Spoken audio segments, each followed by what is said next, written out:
نحمده ونصلي ونسلم على رسوله الكريم أما بعد بسم الله الرحمن الرحيم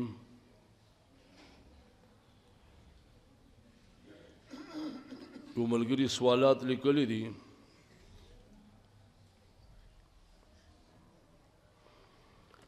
چې څوک د مردار زناور سرمنې سره جوړ شوی واسکټ یا کوټ اغوندي نو دې سره لمونځ کیږي که نه کیږي. نو عزیزانو که چیرې دا مردار زناور په بسم الله الله اکبر سره ذبح شوی وي بیا دا پاک دی نو دې سره بیا که واسکټ جوړیږي او که بل څیز ترې نه جوړیږي بیا هم پاک دی.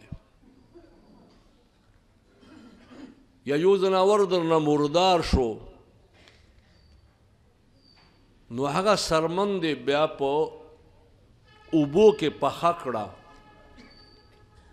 پوستکی پکې واچوي او په هغې ذریعې سره پخولی شي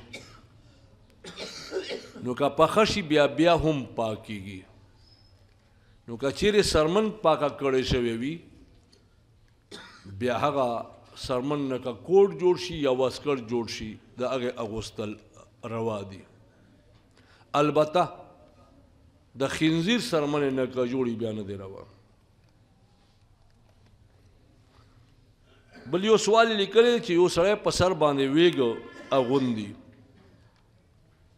د کوم د ویښتانو ټوپۍ غالبا هغه یادوي نو یا دې سره لمونځ کېږي که نه. نو اول خو مسله دا واورئ چې هغه زنانه چې کومه زنانه ویښتان خپلو ویښتانو کې میلاو کوي نو په هغې باندې لعنت ورېږي. نو چې زنانه والا ویښتان د دوی د حسن ذریعه ده هغې باندې که ویښتانو سره ویښتان میلاو کوي لعنت ورېږي بیا نر د پاره خو دونه د حسن ذریعه نه ده ورنه ده ته به سر خرولو اجازت نه و میلاو شوی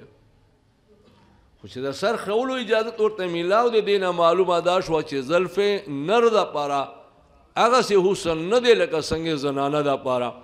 او زنانه د پاره ویښتانو کې ویښتانو میلاو کول